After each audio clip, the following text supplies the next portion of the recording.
Et aujourd'hui, nous allons apprendre comment conjuguer les temps présents en anglais. Pour conjuguer le temps présent, c'est-à-dire le présent simple en anglais, nous allons d'abord savoir que quand nous voyons la préposition to plus le verbe, c'est que le verbe est à l'infinitif. Alors, pour commencer, pour conjuguer, nous abandonnons la préposition et nous prenons seulement le verbe. C'est ça qu'on appelle la forme base du verbe. C'est-à-dire la forme base du verbe, c'est le verbe sans préposition to. Exemple, quand nous voyons ici, quand on dit to eat, ça c'est l'infinitif. Mais quand on dit eat seulement, c'est que c'est la forme base du verbe. Donc pour conjuguer le présent, nous prenons seulement la forme base du verbe et c'est fini. Nous avons seulement qu'à ajouter S au verbe à la troisième personne du singulier. Et ici, pour savoir ce que c'est que troisième personne du singulier, voilà, nous prenons I, you, he or she, we, you, they, ce sont des pronoms. Maintenant, I, c'est première personne du singulier, you, deuxième personne du singulier, he, ou soit she, c'est troisième personne du singulier. Donc, c'est là-bas seul que le verbe s'accorde au présent. Donc, ça veut dire que le verbe prend seulement S au présent, à la troisième personne du singulier. We, c'est première personne du pluriel, you, deuxième personne du pluriel, they, troisième personne du pluriel. Voilà. Donc, pour conjuguer le verbe to eat, qui veut dire le verbe manger, alors, je dirais seulement I eat. Je mange. You eat. Tu manges. He or she eats. Il ou elle mange. We eat. Nous mangeons. You eat. Vous mangez. They eat. Ils se mangent. Voilà comment le présent se conjugue.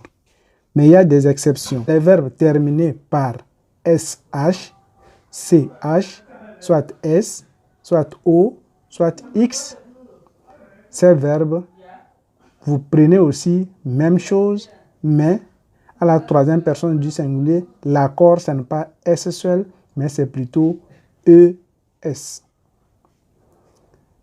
Par exemple, nous pouvons voir, nous avons le verbe to punish, c'est terminé par sh. To finish, ainsi de suite. Ouais. Donc ici, je prends l'exemple d'un verbe terminé par O, qui est le verbe to do, le verbe faire. Donc on dit que ces verbes-là, c'est ES, on met à la troisième personne du singulier au lieu de S.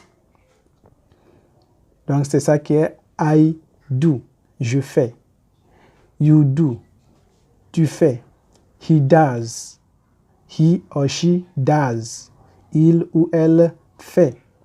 We do. Nous faisons. They do. Ils se font. Donc, vous voyez comment l'anglais est plus facile que français. Vous voyez? Tu prends le verbe, tu ne fais que lister le verbe seulement. C'est seulement en troisième personne du singulier que ça s'accorde et c'est simple. Et troisième exception, les verbes terminés par Y précédés de consonnes.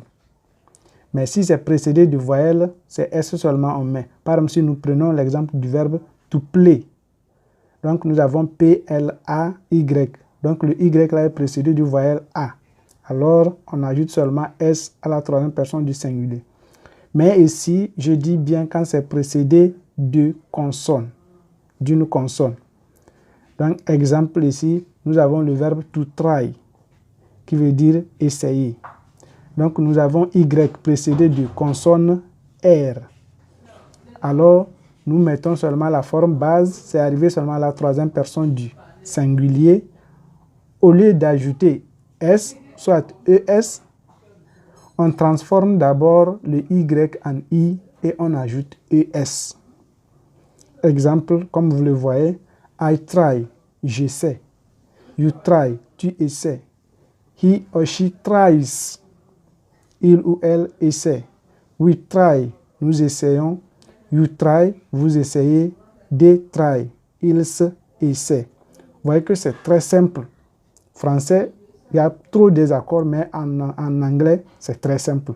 C'est seulement à la troisième personne du singulier qu'il y a accord. Le reste, vous mettez seulement la forme base. Voilà comment conjuguer les temps, le verbe au temps présent en anglais.